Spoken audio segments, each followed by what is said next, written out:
பேச தெரிவிச்சிருந்தீங்க 2 அணியும் ஒண்ணு சேர்ந்தா பேச்சுவார்த்தையில ஈடுபட்டு இருக்கணும். இப்ப உங்களுடைய துணை பொதுச் செயலாளர்கிட்ட சொல்லிருக்கீங்க, என்ன பதில் சொல்லுங்க?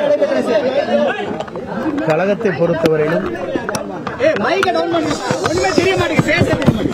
நம்மிடத்திலிருந்து பிடித்த மாற்றணியை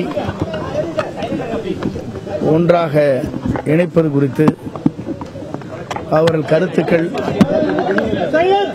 ஓ பன்னீர்செல்வம் அவர்கள் கருத்துக்கள் வெளிப்படுத்தியிருக்கிறார்கள். முடக்கப்பட்ட இரட்டை இலை சின்னத்தை பெற வேண்டும் என்பது எல்லோருடைய ஆசை.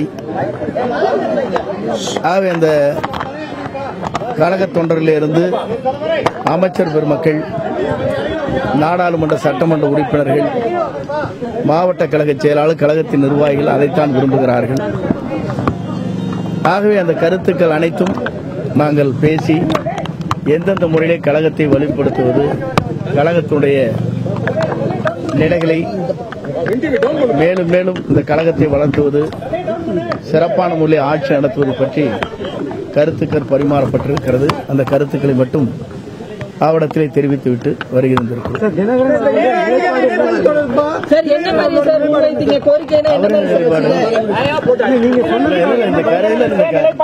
இந்த கருத்து அவரும் இதற்கு முன்னாலே அவர் வலியுறுத்தி இருக்கிறார்.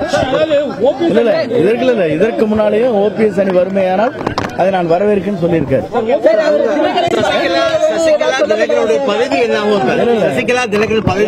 என்னை பொறுத்தளவுக்கு ஓபிஎஸ் நேற்றைய முன்தினம் தான் விமான நிலையத்திலே செல்லுகிற போது இந்த கருத்துக்களை சொல்லியிருக்கிறார். ஓபிஎஸ் நிலை இதுதான்.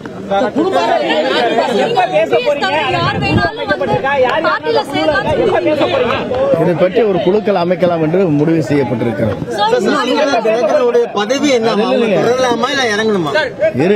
இருவருமே ஒரு பேச்சுவார்த்தை என்பது நீங்கள் இன்றைக்கா நாளைக்கா என்று முற்றுப்புள்ளி வைக்க முடியாது. ஏனென்று சொன்னால் அவரிடத்திலும் சில செய்திகள் வர வேண்டும், எங்களிடத்திலும் சில செய்திகள் செல்ல வேண்டும். செய்திகள் இருபுறத்திலும் சென்றதற்கு பிறகு இரு அணிகளும் யார் பேசலாம் என்பதை முடிவு செய்யப்பட வேண்டும். ஏன்னா உங்க வீட்டில் ஒரு சின்ன பிரச்சனை கூட நீங்க எப்படி காம்ப்ரமைசன் பண்ணுவீங்கன்னு உங்களுக்கு தெரியும். நீங்க ஒரு இயக்கத்தில் இருக்கிற போது இயக்கத்திற்கு பேசுகிறோம், அவங்க என்ன கருத்து சொல்லுங்க நான் கேட்போம். எங்கள் கருத்துக்கள் என்ன என்பதை அவர்கள் தெரிந்து கொள்வார்கள். அதற்கு பிறகு அவர்கள் யார் யார் வருகிறார்கள், நாங்கள் யார் யார் செல்கிறோம் என்பதை பின்னால் முடிவு செய்வோம்.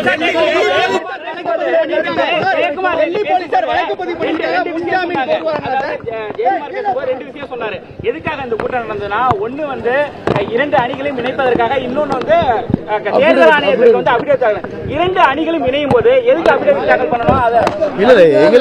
எங்களுடைய பணிகள் வந்து தொடர்ந்து தேர்தல் ஆணையத்திற்கு கொடுக்கப்பட வேண்டிய கட்டத்தில் இருக்கிறோம். 2 அணிகள் இணைய வேண்டும் என்பது ஒன்று. இணைந்தால் வந்து அபிடேட் தேவையில்லை, நீங்கள் சொல்வதற்கு சரிதான்.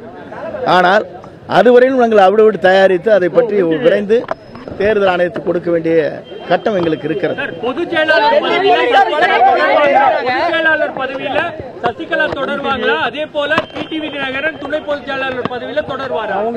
இப்ப இருந்துட்டு இருக்காங்களா? அதுதானே அவங்க பதவியோடு இறங்கணும்னு கேட்கறாங்க.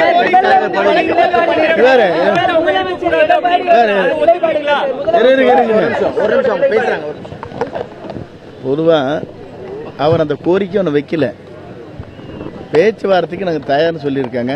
பொதுச் செயலர் கேட்டா நீங்க தானே சொல்றீங்க, அவங்க சொன்னாங்களா? இருங்க அது மாதிரி இல்லைங்க, அது மாதிரி கருத்து ஓபிஎஸ் சொல்லியிருக்காரு. அது வரைக்கும் இல்ல என்னுடைய கேள்வி இருக்குங்க. இப்ப என்னுடைய இது வந்து கட்சியும் ஆட்சியும் ஒரே குடும்பத்தில் இருக்கக்கூடாதுன்னு இல்லை சொல்றது அவர் சொல்லியிருக்காரு.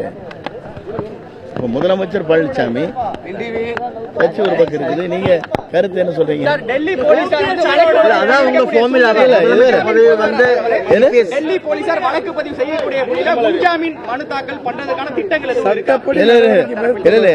அந்த கருத்தை அவரிடத்தில் கேட்க வேண்டும். அவர்தான் அதற்கு பதில் சொல்ல வேண்டுமே தவிர எங்கள் இருவரும் பதில் கேட்பது சரியானதல்ல. சார், உங்க ஃபார்முலா என்ன?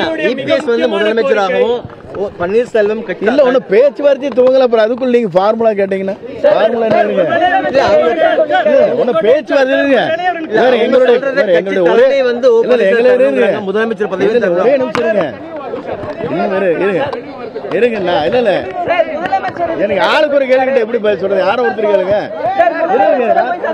முதலமைச்சர் என்ன சார் சொல்லியிருக்காரு? என்ன முதலமைச்சர் இதுக்கு என்ன சார் சொல்லியிருக்காரு? ஒற்றுமையா இருந்து இந்த கழகத்தை சிறப்பான முறையில் செயல்படுத்த வேண்டும். ஆட்சி நீடித்து நிலைக்க வேண்டும். மீண்டும் தேர்தல் வருகிற போது நம்முடைய ஆட்சி நிலைக்கப்பட வேண்டும் என்பது அவருடைய வலியுறுத்தி ராஜினாமா செய்ய வாய்ப்பு இருக்கிறதா? இல்ல வாய்ப்பு இருக்கா? இது புது கேள்வி வரட்டுங்களா? அவங்க கேட்குது.